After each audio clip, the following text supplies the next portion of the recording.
Any medics here in the audience? Excellent.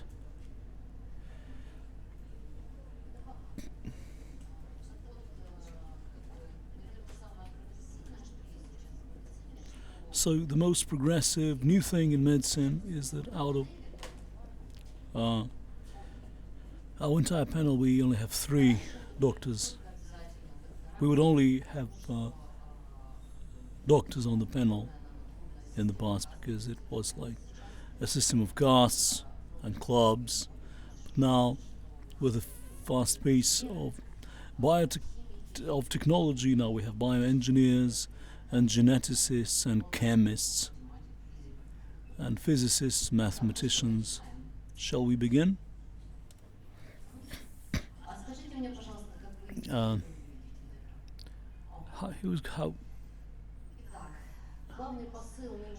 The biggest message of this session is ageless.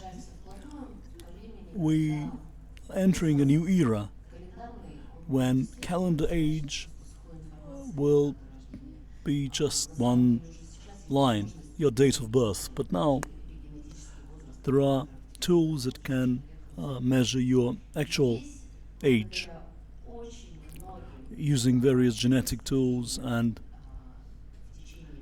owing to various factors in your life, you can either accelerate your aging or decelerate it. But geneticists respond with epigenetics.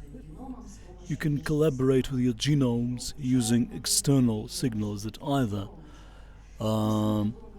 worsen your model of behavior or improve it. We're going to speak about the future, but because the future begins now, I think the whole audience will find something useful to take away and apply to their daily lives. So what's happened?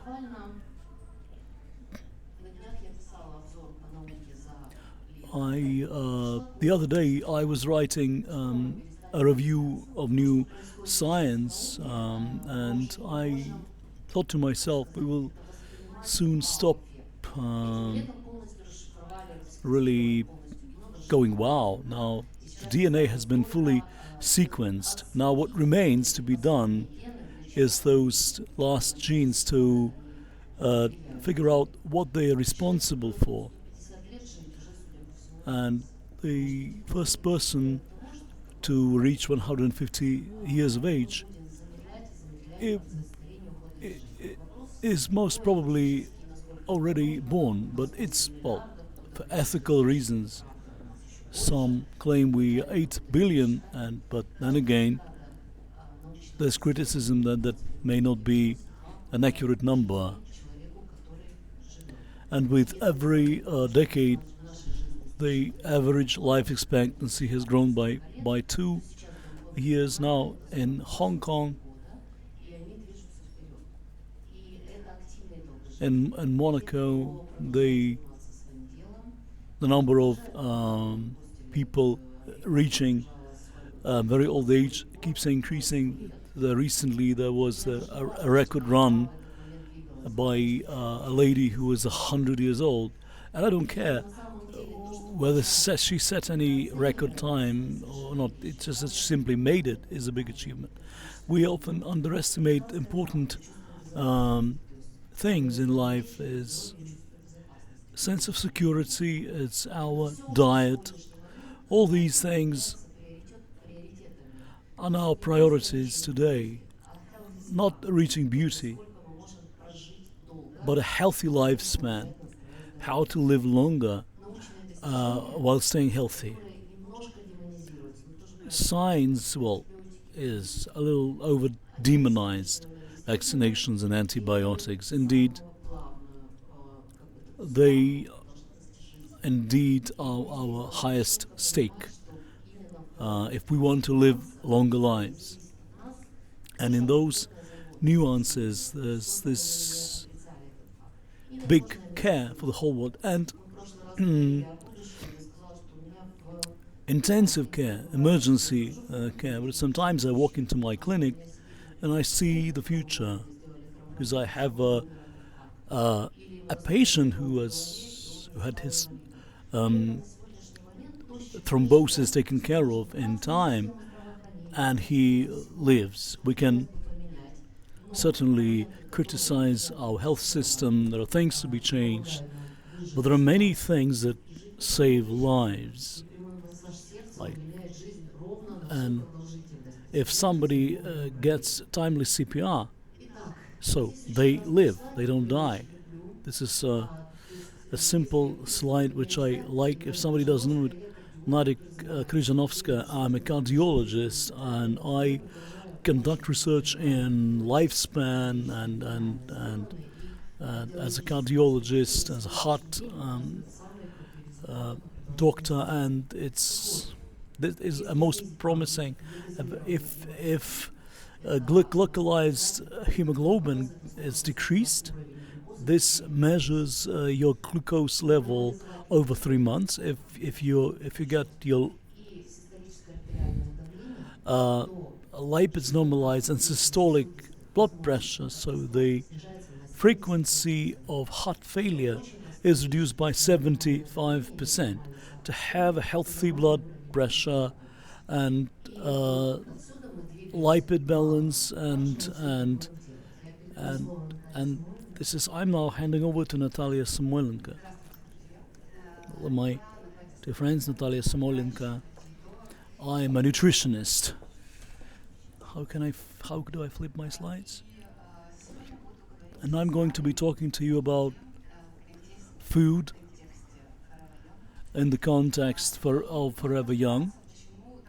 And we will explore why food is an instrument of living a longer life and a weapon for murder or rather suicide. So when we analyze the history of mankind, we run into all sorts difficulties. We've been through famines and wars and epidemics, but nothing has affected what's on our plate as strongly as the Industrial Revolution. Over the past 5 years, diets have changed very dramatically. Now, food is now readily accessible.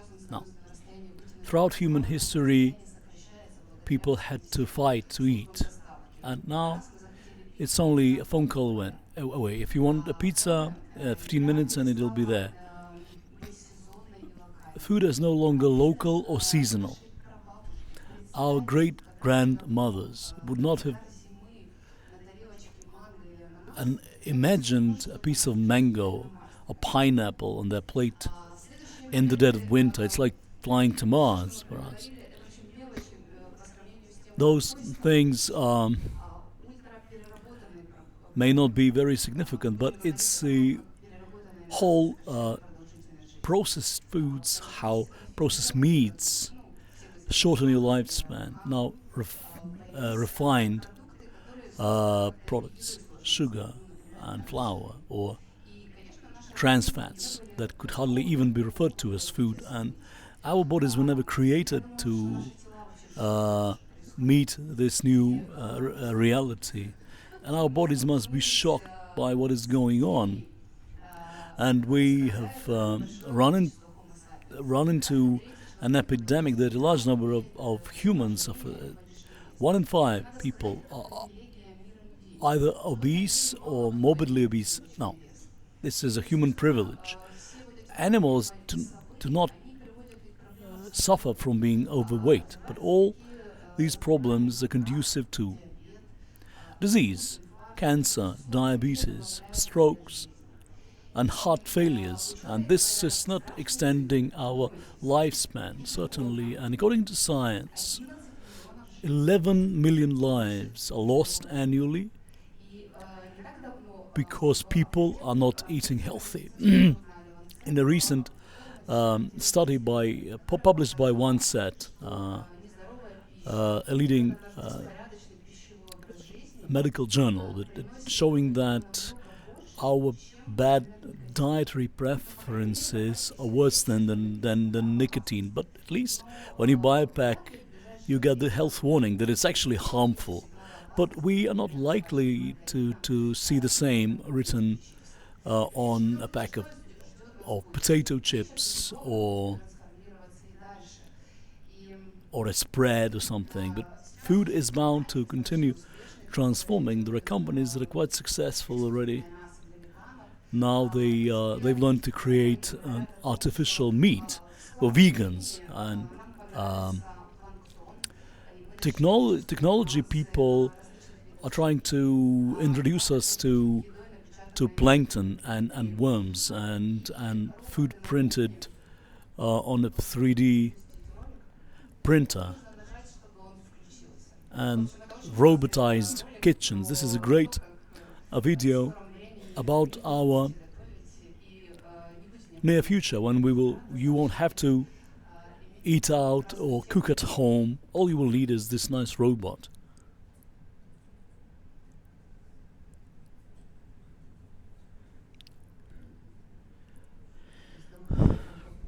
So housewives will cease to exist. Okay, all they have to do was just to print their corn using a 3D printer.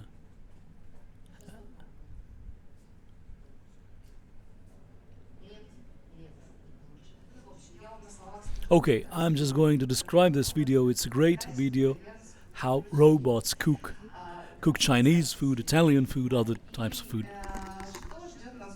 So what lies ahead for us in the future?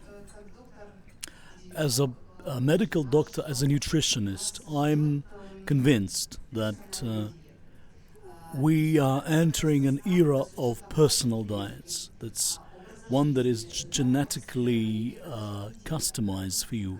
It's not just a full diet, but even individual foods that will be created, bespoke to meet your specific profile. We have so much choice now in terms of the foods that we choose, and it's the choice of what not to eat is also an important one. Our health is a series of right or wrong decisions. In order to illustrate this, scientists have come up with a micro-life model. Can you imagine? 2 pints of beer is minus 1 micro-life. It's minus 30 minutes of your life. If you've eaten a portion of processed meat, sausage, it's minus 3 micro-lives. If you found time for a morning jog and exercise for 20 minutes, it's plus 3 micro-lives. And if you've eaten 5 portions of vegetables, it's plus 5 micro-lives. Yeah, this is turning things into a game. So a series of right decisions, those are your decisions. And this, what you need to do is follow very simple rules in your nutrition, in your lifestyle. But the most difficult path is made up of very simple choices. Now, everyone wants a magic pill, just as we were discussing before this panel. But what gives you health is sleep, is water, healthy foods. But you need to practice this on a regular basis. I hope you will find this inspiring to encourage the switch to healthier lifestyles. So can you explain the difference between a diet and healthy nutrition? Because people normally come to see me to prescribe a certain magic diet. Is it nutrition science? Is it medicine, or is it just the art of? While my job title is nutritionist, I do not prescribe diets. But if I remember correctly, diet from Greek, if translated from Greek, is lifestyle. But if the question is building your diet is something that needs to be approached in a flexible manner, and your diet can vary, or the contents of what you eat. It depends on what you want to achieve. Now, next, nutrition science, which is now it's a new profession, and lots of people coming into this profession. This does not require a degree in medicine. What is the difference between a doctor and a nutritionist. So, what are some of the sensitive questions whenever you seek the advice of a nutritionist? A nutritionist can cook and they know the names of various foodstuffs, but they have a basic knowledge of medicine. It's important for a nutritionist to have a background in medicine. It's to know endocrinology, gastroenterology, and a clinical mindset. And nutrition science is a clinical discipline which works in collaboration with other medical disciplines and allows you to tackle complex cases. And we can use food as a medicine to help, but some nutritionists forget that food can also harm very badly. So it is these things in balance. One question: can you eat before you go to bed? Yes, I blessed you to do it. Okay, then what can somebody safely eat before they get to go? You eat food. That's what you eat. Speaking of what type of food, it's those should be foods with a low insulin index. It is important for your metabolic processes and overall health. A high insulin index increases your blood sugars, and this will slow down other nightly hormones. But it's just that people confuse between eat. It's healthy to eat protein before you go to sleep. No. What increases your insulin? Red meats, red fish, beans, and as opposed to lentils. Beans is 120 and lentils 20, and in terms of insulin index. Now, as a side dish to your protein, almost all of them, other than those that are starchy. Now, but you shouldn't drink milk before you go to bed. Well, it's a habit with many people, but bear in mind that milk's capacity to increase insulin is very high. When you've drunk a glass of milk, your insulin spikes as highly as if you've just eaten a creamy cake. But a glass of milk or milk coffee, any other drink with milk, you will not probably think about it. But so look at not only the glycemical index, but also the insulin. Now, please prepare your questions. How to get slim, how to lose weight, and stay healthy.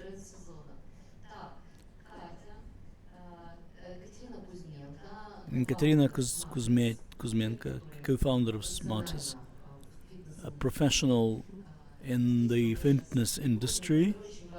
We're moving on to the second important piece, and the next whale on which the entire industry resides is sports and fitness. Kate, I'm going to begin my presentation now.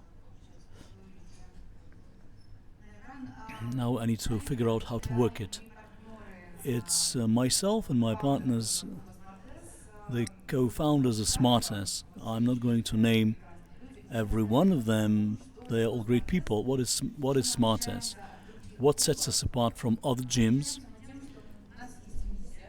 We have a mission. We have a philosophy of healthy lifestyle. Our mission is to get people excited about pursuing a healthy lifestyle, and just to dispel the fears that it's not scary. It's not that you should eat salads all day or only drink water or chicken breast with buckwheat. It's your life will not lose any colors, but you've got to seek balance. That's what you need to do.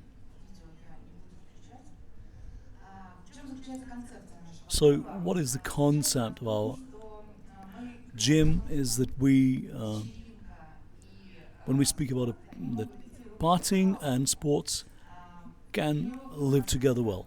Now, we have semi-lit rooms in our gym to carefully selected music and by carefully selected trainers who MC our training sessions. We have criteria. We used to select our trainers, and we ask them all sorts of tricky questions. The question is, can you get a crowd excited? And if it's affirmative, then we hire that person and we start training them. Yes, these are pictures from my slides. This is what our training sessions look like. They are not just dimly lit rooms. We create an ambience. It's like a nightclub ambience, but it's you are training together with beautiful people to great tunes, and then you go on about your lives. Now, we also have a very unique lighting system. My second background is architecture. I spent some time living in London, and I was involved in designing a hospital, and we were exploring ways in which color and light helped sick people get better. So I use all this knowledge, and we start engaging with your cerebral system, and it's when we heat up your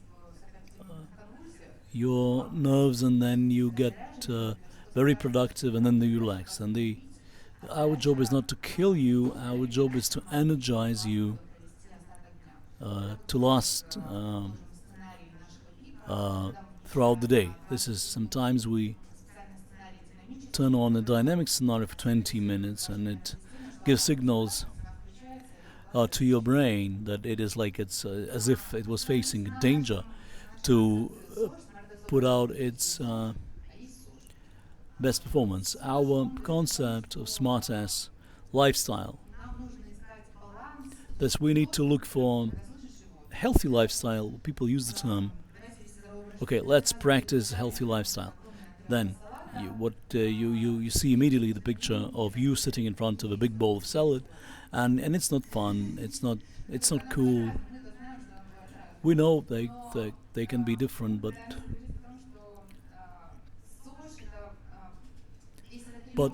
our Smartass lifestyle is something to be enjoyed, and you're training together in a nice place together with beautiful people. If you're eating food, it's got to be balanced. The plate should be balanced, but it's just not supposed to be boring or anything like really restrictive. If you consume alcohol, high quality and in moderation. If you enjoy it in good company.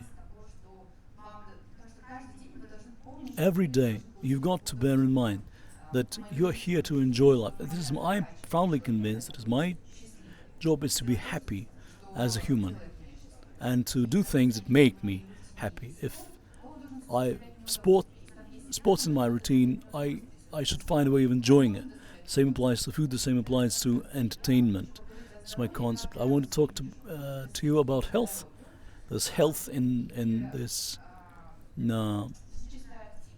logo, and physical activity. Without physical activity, I lose the sharpness of mind. I hope the doctors here will support me in saying that unless you exercise, that's not something important is not happening in your brain, and then you lose sharpness, and if you lose that sharpness, you can't meet your financial goals. Or so if somebody with a very sharp mind can get rich, and if you aren't, then but if you are not financially sustainable, it certainly affects your social position. Well, it's a vicious cycle. And to me, health equals happiness. To be happy, I've got to be healthy, as simple as that. And I would like to speak about certain stereotypes, as like what's a healthy lifestyle, that it's always associated with a very green plate, that is sort of grappling with a burger. But these are some of the picks from our menu, and it's a tasty food, but it's got to be cooked using the right ingredients. And the concept of our gym, it's not like it's we provide you with a full range of services, and this includes a restaurant. And because we are professing and promoting our philosophy of being a smart and healthy ass, apparently, so it's not that healthy food is not just chicken breast, lean and buckwheat.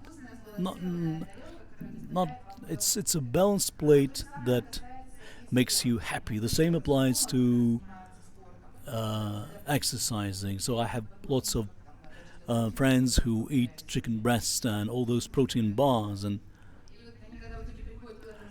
then when they meet with people socially, they can't even speak because they've just been hauling metal for an hour and a half. They at the protein bars, and they just sit back in a no fun kind of mode. So you've got to seek balance. I'm not calling on you to pull out your shakers and make your own cocktails, but if you enjoy this, so you just learn to enjoy this lifestyle and the whole spectrum of emotions.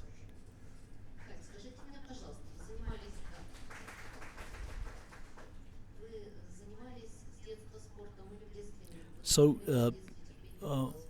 were you sporty in childhood? I was very active as a child. I did so many activities. My first background was PR and architecture. Now I'm in sports.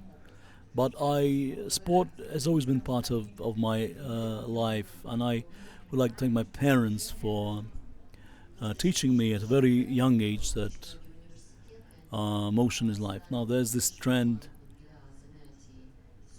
that universities set the bar pretty high,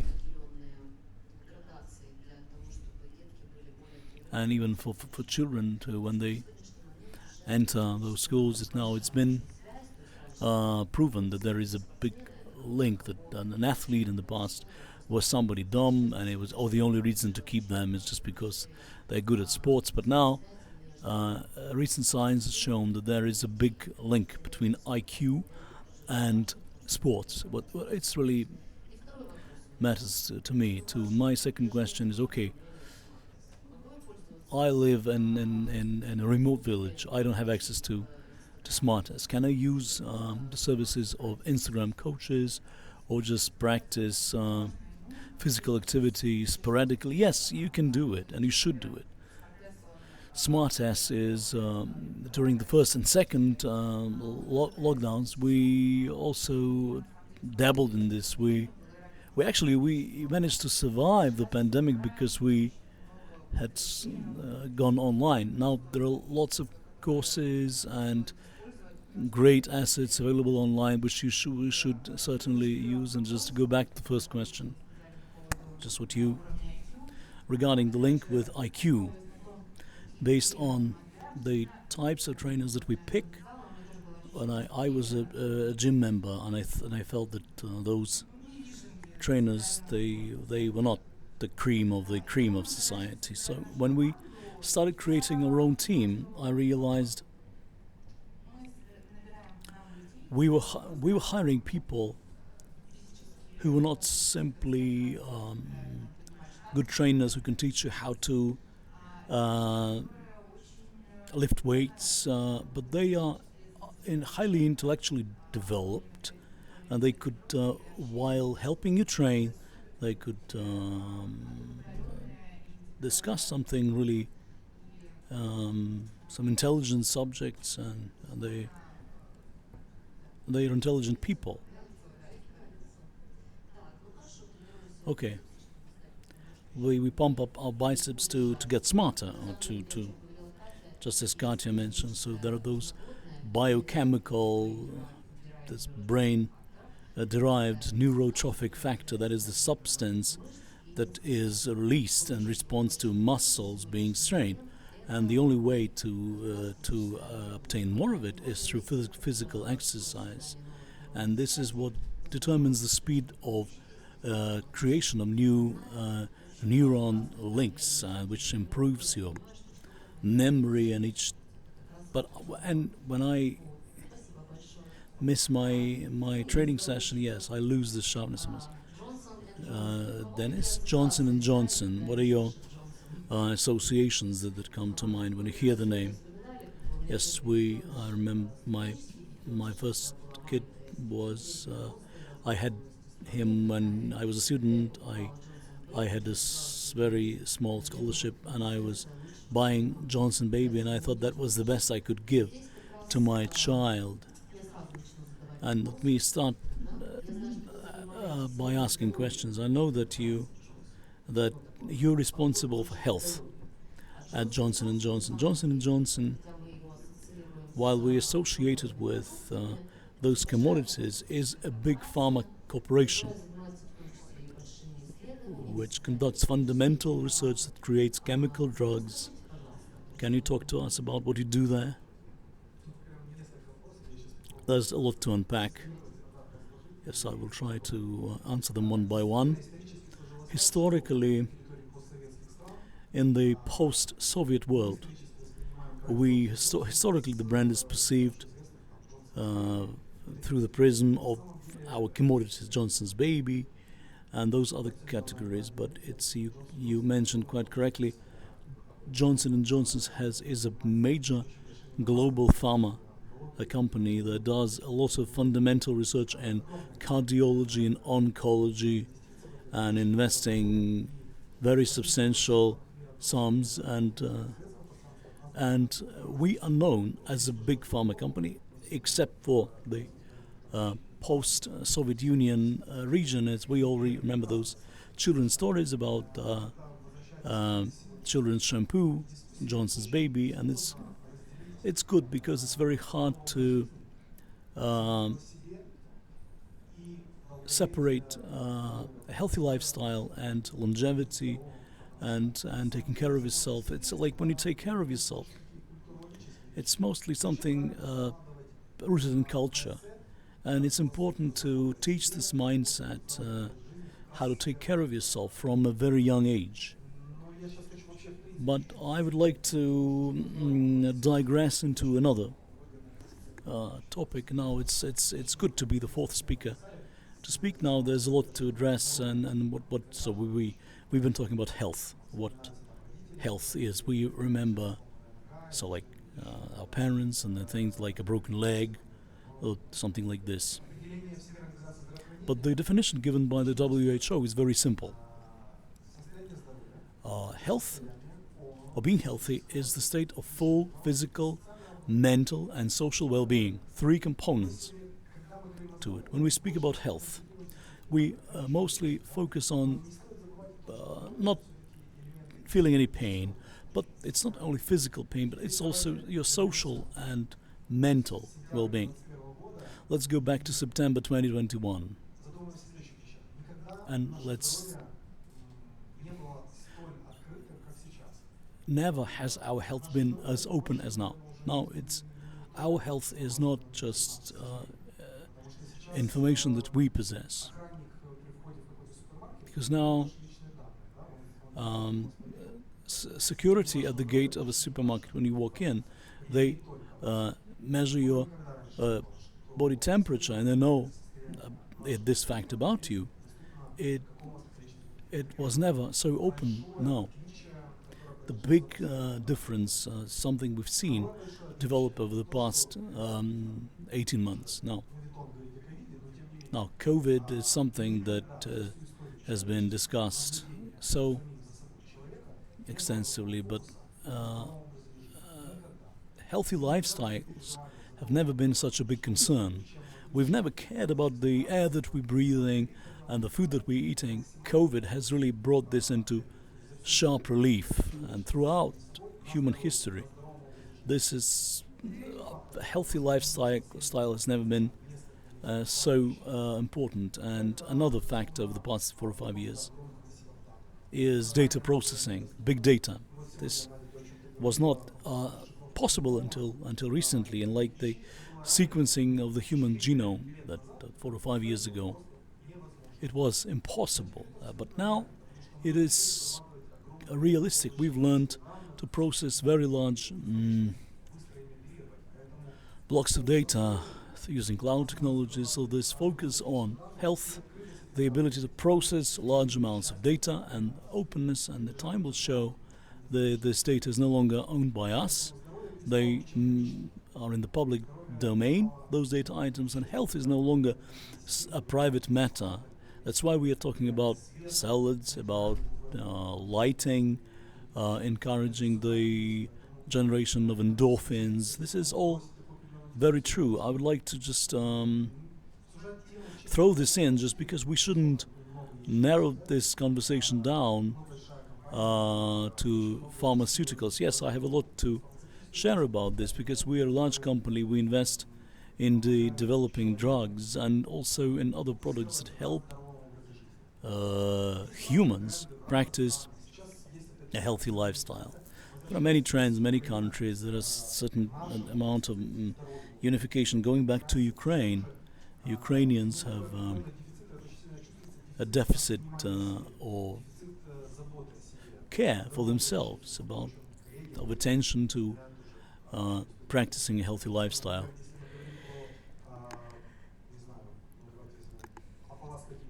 If we're talking about a mouthwash, only 30% of Ukrainians use a mouthwash. In Europe, it's over 48 or 50%. Speaking of those drugs or tools that help drop smoking, there's only 1% that use those nicotine patches. Look, I seem to have strayed way off course, but this is the kind of tone that we set, that we should not forget, because we very often focus on the sort of bells and whistles, but it's not the substance of this world, which is rapidly changing. But at your corporation, at your large company, what are you doing to create this kind of collective health? Because I'm interested in this, because I often work with those giants. I'm interested in, is there anyone who... now, we used to have those regular medical checkups at companies at least once a year, or as kids at school. What do you do about it? Let me begin on a sort of more global level. Now, what matters? Our corporate culture is it's an important part for the U.S. corporations. Your corporate culture is as important as your business strategy, and there's no telling which is the more important piece. Corporate culture has evolved very significantly over the past year or two. At our company, because the company has come to realize that they should not simply take care of their staff. They'd done it before. They had corporate health insurance, or people allowed to take a day off. But this big focus on health, on it's strengthened very substantially over the past year and a half. And as a global company, we apply very strict criteria to.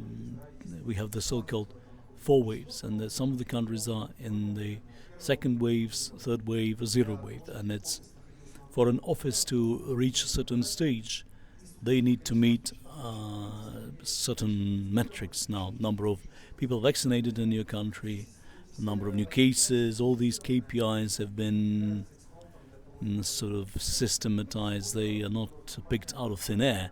this is just a sign of a show of care by the company.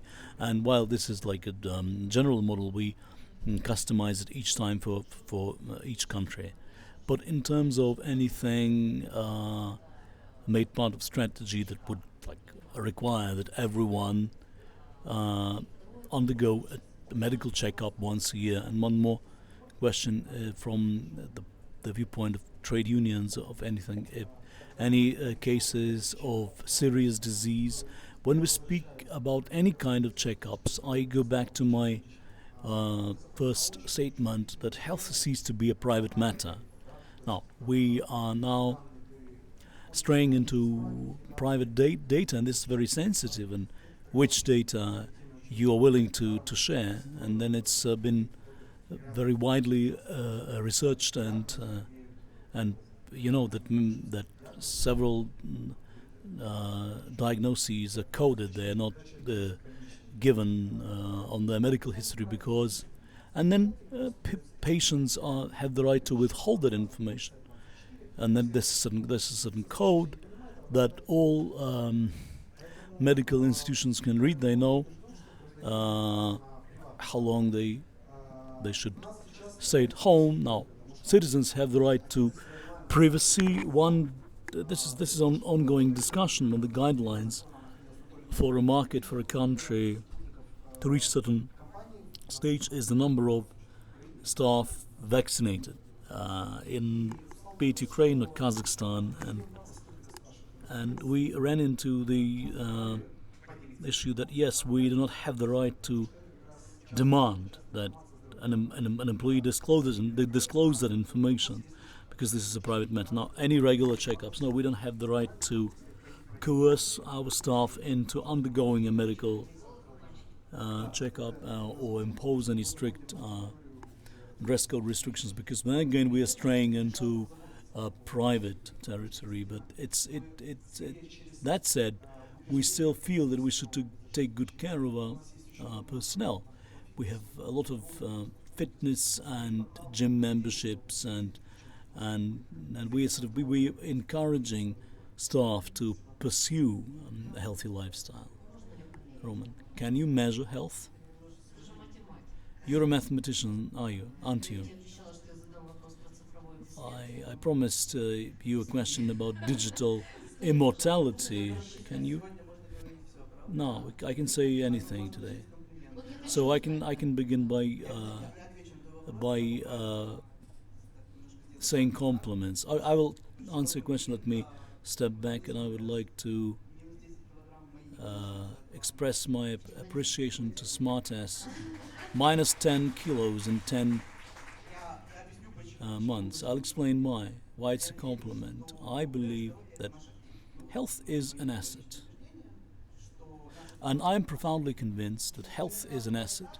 Sometimes we simply do not appreciate that asset. It's like it's always there. We don't have to be healthy. This healthcare against sick care, and it's not that I find fault with any specific country, the British NHS or the Ukrainian national health system, the US, Israel. We are talking. It's all still geared towards sick care. It is a big industry that has been created to keep up chronic diseases, kind of give treatment to those in urgent need of help. If you break a leg, Smartass will not help, or broccoli will not help. You need the cast in your leg, and then 2 weeks lying motionless. But the most important thing is education, and when client experiences become the kind of experience that they provide at Smartass, so we will see that conversion of sick care into health care. So if you ask anyone in this audience, do you like seeing doctor? Yeah, 80% will admit, no, we have to do it. We don't like to do it. We will find time to ask this question. I think that some people really like seeing a doctor. Yeah, but it's not a big number. Deloitte report for 2021 healthcare trends, 70% of people would never see a doctor if they could help it. Yeah, it's just the necessary evil. If that were to be changed, that it becomes smart and sexy and useful, and just to throw a big marketing and education and awareness campaign. This is a brand new level of healthcare. This is healthcare, and gyms like Smartass and any other type, they're part of this big national health system. That if you see anyone from the NHS or Medicare in the US, do you consider gyms to be parts of your healthcare system? They will go, no. Are you crazy? We have primary care, we have hospitals. Why have gyms as part of the national health system? Why have nutrition science as part of this? We have things to do. And here, the answer to your question is, well, you can measure anything. I probably should measure anything, but you need to measure it when it is a conscious act, and you need this because somebody sees value in that. You can measure 1,000 metrics to measure somebody's health. Okay, now what? There's that, and providers. So that's like a family clinic and primary, secondary, and tertiary healthcare. They're not very happy about receiving patient data, the terabytes of data. What are they going to do with them? Yes, you and I have discussed on so many occasions even. Our solutions in connected health. What are you most afraid of? If everyone begins streaming their ECGs to you, you'll lose your own health. How many doctors will you have to hire in order to process all your ECGs for all your patients? This is a big question. Just to pull data together and stream it somewhere, it doesn't make any sense.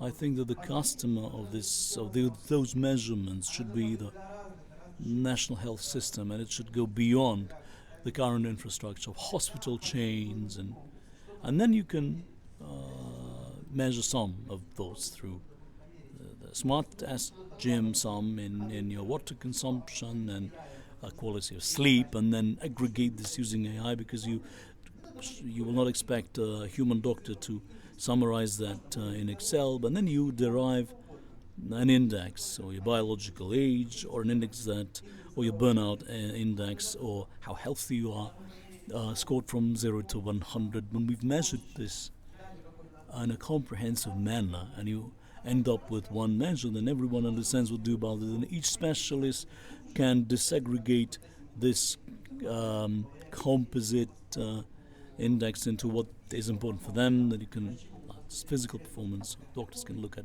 cardiological data and then prioritize the patient. That is when measuring things makes sense. But if we are about measuring everything, this is a path that leads nowhere. Now, the patch that you've created, have you collected any statistics about how many situations you've helped catch early to give people an early warning about an imminent heart problem? Because Rod and I were discussing, this was a classical startup which they started from scratch, and we did our first trial with amateur athletes out on the Dnieper, and they made them run wearing this device, and we found out that one young man had a repolarization disorder. He wasn't aware of it, and that's when we checked his heart in hospital. He had to manage his electrolytes to avoid a heart attack, and he was preparing to run a marathon, but this could have resulted in a situation where we've seen that somebody runs a marathon and dies. No, this is, and then people go, okay, no, that is not very good. Let's lie down and watch a show. But it's like the device that you produce that helps identify any problems or detect an arrhythmia. Look, as a mathematician, as you did introduce me, I'm trying to create my business as a very digital one. I have a dashboard, and I monitor on a daily basis how many patients we've done, and we always have a running number, how many asymptomatic patients wore our device, and it's like not extra or asystolic condition. I don't care about that particular condition, but what matters to me is how many got the red flag, having shown no symptoms, and then when they went to see the doctor, and they either got some drug therapy, there's a number, I don't even believe this number, so 75% of patients who wear our patches, that's over 30 clinics in Ukraine. It's a coverage of all private clinics in Ukraine now, plus minus some. 75% of those patches asymptomatic. We're not talking about people suffering from chronic conditions or who've suffered from heart disease for 10 years. They just walked in for a regular checkup. They had a red flag somewhere. And the red flag is a real heart problem. So I'm not going to scare you into thinking that it's all those are sort of terminal conditions, but it's a high probability. So look, you are operating in the digital world now. Then those futurists and this whole idea of digital immortality is being sort of hyped up. At some point we will reach such a state of technology where we can record our self on a flash drive and then install into a new body. How advanced are we? Because look, we are more down-to-earth people. We just use devices to measure stuff and then share this with doctors. But I think that consciousness is a very fine system. It's just that even DNA itself, even to copy the DNA of something, it does not mean you can reproduce that being's consciousness. And when people speak about digital immortality, that we will bring everyone back from the dead, we are going to have avatars just walking around.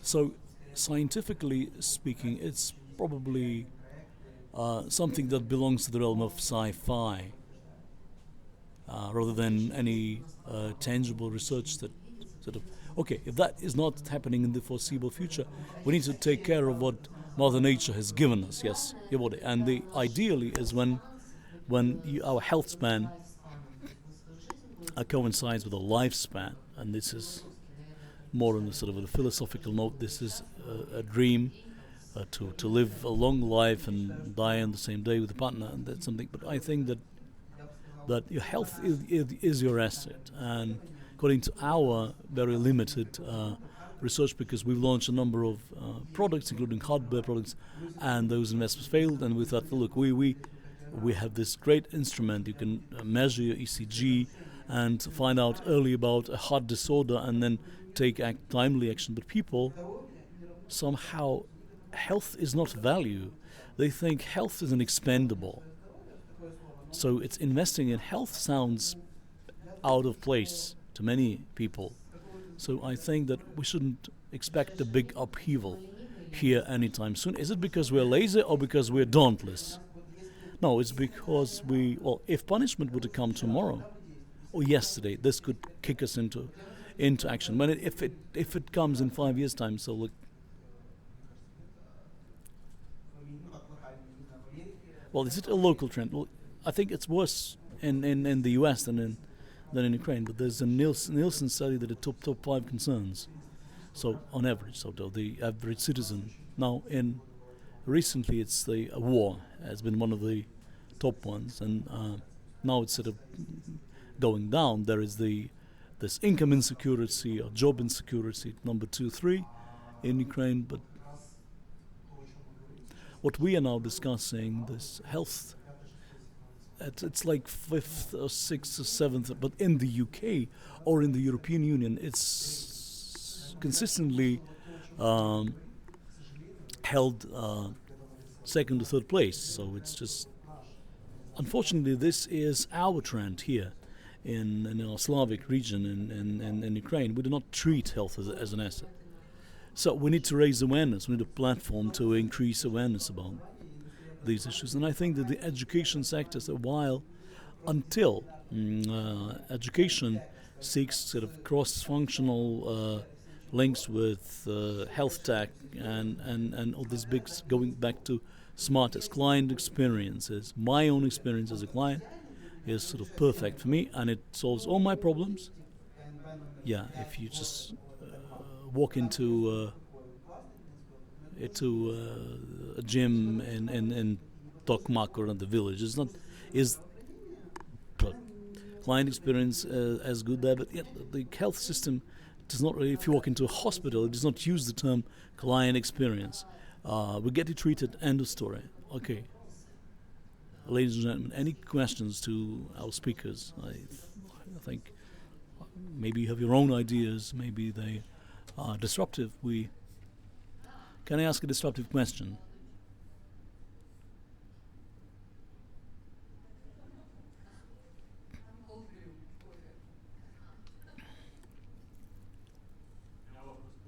I have a question to Natalia. Have you come across situations when foods with a high insulin index that are healthy, are they evil by definition? No. High insulin foods should be included in our rations, but all in good time. It's for a healthy person. There are some foods that really work in the morning, but if you eat those foods in the afternoon, it's going to do more harm than good. I'm talking about synchronizing your our circade sleep, wake rhythms, and the food that you eat. I sent a question to my chat. I was told that we would collect questions by voice.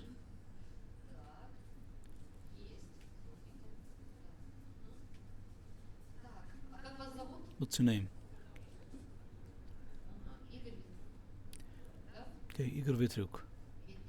Vitrik. You didn't send your question though.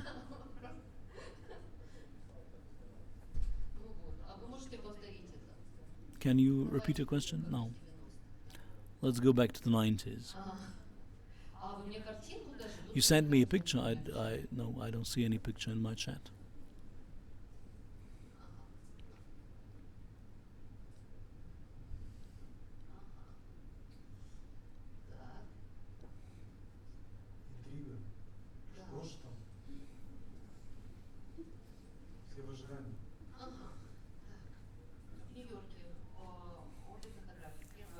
Two photos taken in New York City. Yeah, this is called body positive. Can I pass this on to Natalia and Ekaterina, our experts? Now, yeah, this is a trend. I've delivered a lecture called "Fatty Fats." That fat fiber is not an enemy. That fat deposits determine our sexual function, and there is this trend: metabolically healthy if somebody is overweight. If, however, their metabolism is good, then we shouldn't recommend that person to lose weight. Look, I have my own position. In cardiology, if you are slightly overweight, 1 or 2, 3 kilos, yes, this helps survive a major heart attack. There is research that praises obesity. This is called the obese paradox, that a fatter person is more likely to survive a heart attack, a stroke, and chemo. But they are more likely to end up in that situation because they are overweight, because this is where stress hormones get convert, and a lot of cytosine synthesis, those inflammation molecules, it's called silent or background inflammation. We call it inflammaging. This is aging through inflammation. But I have in endocrinology, this is my first background. It is the same situation. mildly overweight and climactic period helps the woman survive the the, the the climax. But at the same time, too much overweight will create uh, preconditions for diabetes. But in terms of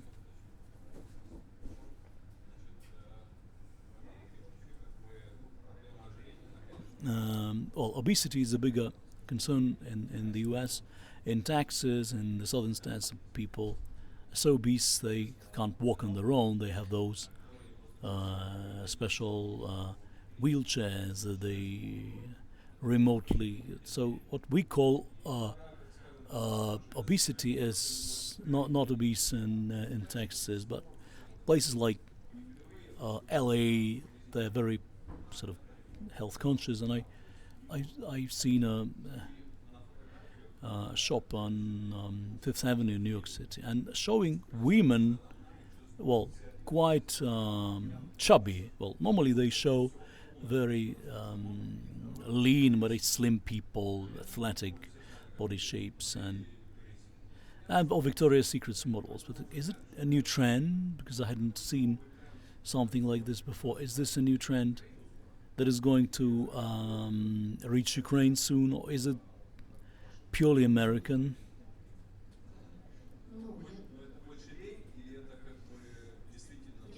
Or is it just people being lazy? I think it's just a choice. It's just from a healthcare viewpoint. If somebody is very active, I have a patient. She is overweight, but she's very active. She dances and she does salsa, and she takes part in and competitions. Biochemically, she's fine. Sometimes there is this type of called lean fat when somebody has insulin resistance, and they are slim, but they are sort of metabolically fat and at a high risk of stroke or heart disease. But it's just because this small patch of visceral fat, it increases the risk of sudden death several times.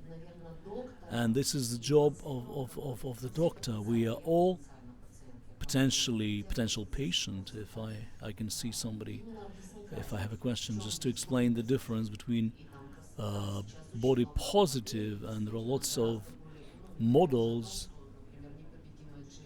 like J-Lo, for instance, with she's 50 something, and she looks very young and very healthy, and no one would recommend she lose weight. She's good. She's fit in her weight. But the overall trend is to hold on to a healthy body mass index.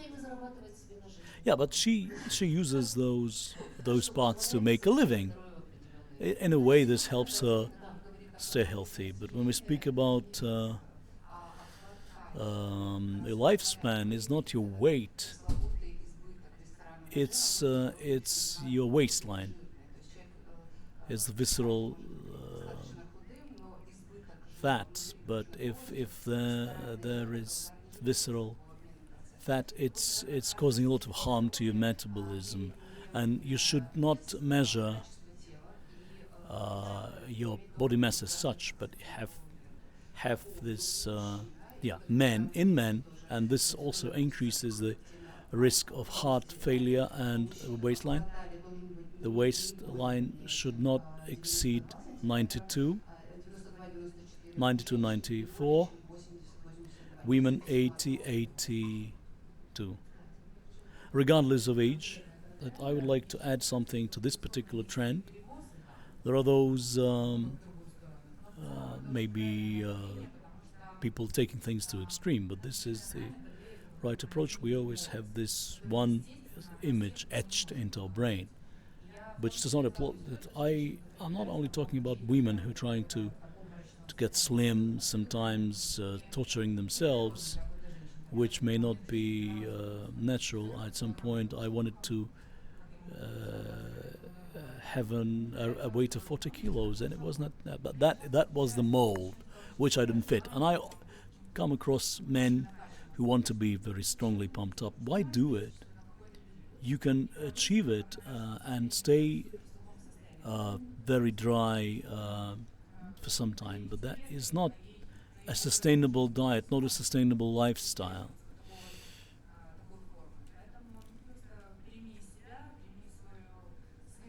So you just accept your body, bring it to the best shape possible, be a better version of yourself. What this trend shows is that we are different and we have the right to be different. My name is Denis. So my company is not connected with fitness or sports. It's a question to Katya, some other speakers. I think that fitness and sports and healthcare, they are penetrating our lives. My take on this, it is mostly for younger and healthier people. Anything for older people, Smartass for older people who would motivate them, well, to stay healthy, where to push our parents who are like 60, in their 60s or 70s, how to help them with nutrition, with physical activity, with motivation. Fitness is, maybe they need it even more badly than younger people. Yes, this is right. I'm not aware of any such opportunities in Ukraine. They may not exist, but for people who've never gone into sports, what I would recommend is to start with a personal trainer, because at a certain age there may be recommendations or counter-indications, and just I wouldn't rush them into the kind of group work that we do. Whenever our clients join, we rate them by strain. So if somebody is not coping, then okay, let's tone it down. That there are more sort of less intensive activities, yoga, and the combination of fitness, ballet, and Pilates. This is just moderate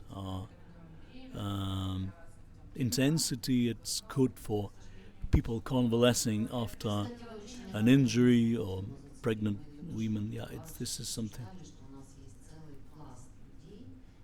So we have an entire stratum of people. It may not be as large in Ukraine, but the senior citizen, 30 to 40 million. They're not just senior citizens.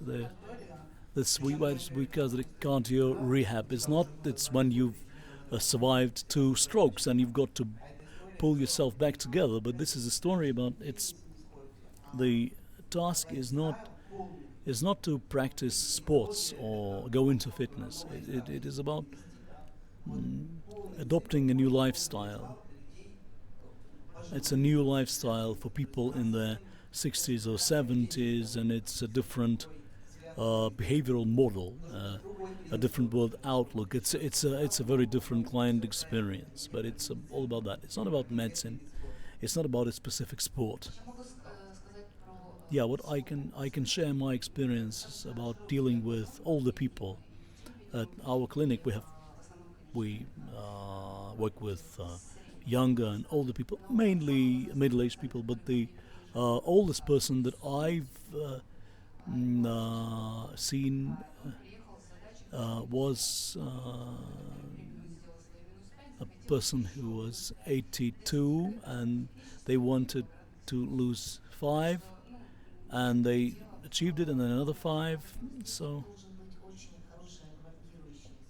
but you need to have somebody keeping an eye on the patient, like the gym that our detox rehab that we.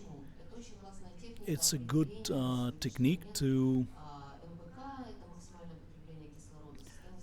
measure maximum oxygen consumption under strain, under as much strain as a patient can bear. Well, This could send the patient into cardiac arrest, and this is where we need a system that the healthcare system actually keeps an eye on, because otherwise you can run into issues with the legal system. Is this, for instance, if you are increasing intensity, then again, we all have the right to run a marathon, or everyone has their own path. Each time I watch information about those marathon runs, they always release statistics about how many died. But this doesn't stop people from running. We have an English guy who runs at his own pace at 110. So it's and this is mostly, you should be supported by your family doctor, by your gym. We simply don't have those protocols and guidelines on supporting people's age, old age. And so, Bogdan, I have a question to everyone. What are the 3 or 5 things that we all should do to live a longer and healthier life? Are you asking me? This will continue until midnight. We are talking some abstract things. What should I do as an average citizen? What is the takeaway from this discussion? Now, if you don't know what to eat, you simply pause. You don't rush to eat whatever you can put your hands on, and stay in motion. My entire coaching boils down to this: not to engage in lengthy conversations. Until you feel very hungry, do not eat anything, and be picky, selective. I don't like those gluten-free. Eat natural food, not highly processed, not highly mixed. The body treats any food, it is a catastrophe, because it washes down healthy bacteria. You need enzymes, so the simpler the food, the easier it is for the body to process it. And we will soon use those devices to measure our heartbeat and blood oxygenation, and then the Abbott have launched this patch who measures spikes in blood sugars when you've eaten something. Now, those devices will become more and more specialized. I could only share some. There's one piece of advice. Are you an entrepreneur? Are you investing in your own business?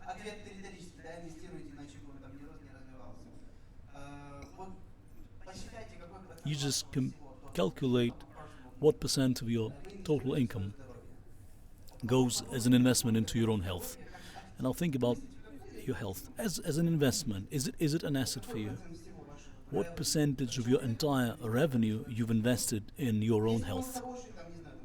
If it is 20, 30, 40, then it's everything's cool, and it's nothing to worry about. If it is 1, 2, 3, 5%, that's something that you should think about. In terms of tools, you asked about tools. There are hundreds and thousands of those tools, millions of them. What can be done? Air, food, water, sleep, all those devices, you name it. It's a paradigm shift. Treat your health as an asset. Invest in it to make it grow. It's not going to grow in terms of as a financial asset, but you will experience it. You will feel it, that your health as an asset is growing.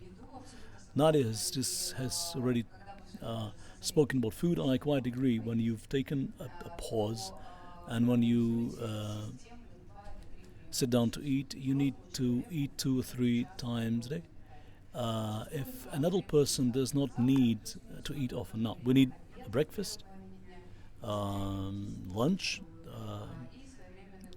and and dinner. So in terms of so you can pick any foodstuffs, but the basis is regular meals, and this applies not only to your nutrition but also to your sleep.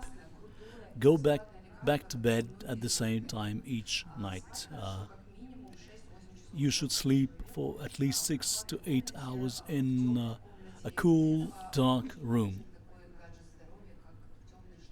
And it's good to have blackout curtains uh, or eye patches, because yes, there is this light pollution that affects the hormones, and then you eat the next day, and it affects your appetite control. All these things are mutually connected, and I quite agree with the other colleagues that it's those are links in one chain. But your tools are very simple: food, sleep, water, and checkups. From my perspective, this is regular medical checkups. I check my patients twice a year, their glucose and their insulin, their cholesterol. I look at their kidney and liver work, and this is like the bare minimum to figure out what is going on uh, within the body, and it's based on this will determine any changes in your personal dietary plan. Yeah, I quite agree with my colleagues. It's not a question from one person. It's like everyone wants to hear the answer. Yeah, it is certainly sleep and food, but two more things that I'd like to add.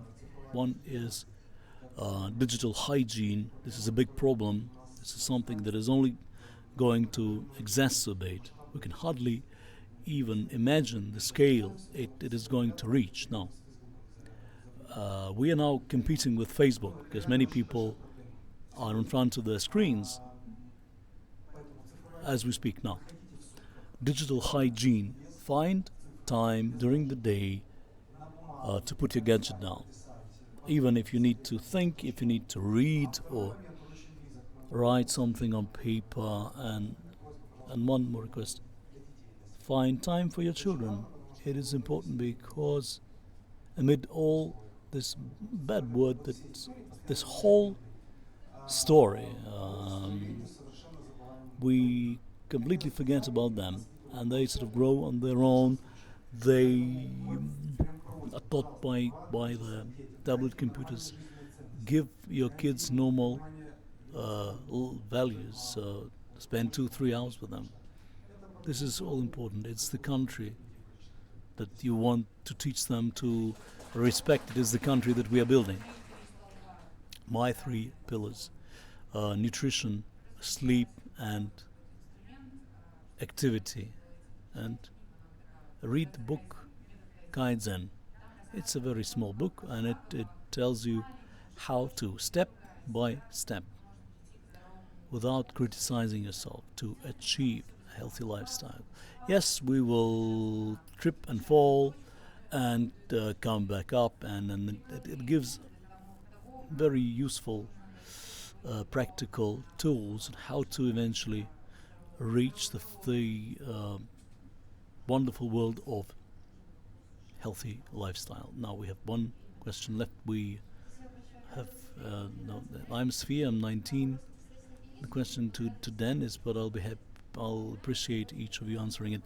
You mentioned that you spoke about holding vaccination status private. I worked at an HBO set in Mexico, and it was the Americans very strict about vaccinations. It's COVID police on set, and the employer asked me, "Are you vaccinated?" To everyone, anyone who said they were not vaccinated. How to fight the stigma?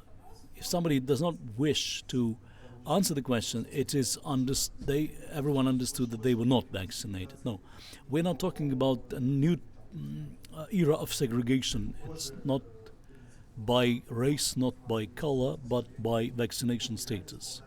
It's a new reality that we are entering. We're going to have buses for vaccinated versus non-vaccinated. It's when we watch those films about 19th century America and racial segregation and all that. This is the direction we're heading. The legal systems are different between the US and Europe. When I work for a global company, I know the rules that apply to Johnson & Johnson staff working in the US and the European Union, in Eastern Europe. Those are different. And now, in particular, in disclosing vaccination status, how to get around it, I don't know how to get around it, because, we need to trace it back to its origins, because society is trying to get a grip on how to protect itself. Now, vaccination is this big theme now, and it's some believe, this is the magic one. This is what, and then it's only natural that people are wondering, are you safe? Asking the next person, can I sit with you? And so it's an attempt on the part of society to protect itself. Just if I could add a couple of words to what Denis expressed. This is a philosophical question. Certainly, I quite agree with my colleague that there is this conflict of interest. It happens. The state, as this big machine, it has a very clear mandate. It has its co-founders of this public company called the state, and the state has the mission of protecting its co-founders. But now this is like if a country picks vaccination as protection, though that's you'll have your personal view, but then again, you are one of the co-founders. You have the right to your own opinion. But if, however, the whole state has chosen that, then if you are required to disclose vaccination status, but you hold on to your own personal view and you're protecting your own interests and your own children, and so is the government. And conflict of interest will happen. I thank you for your attention. I understand that we could continue until midnight, but we probably have more sessions. Thank you.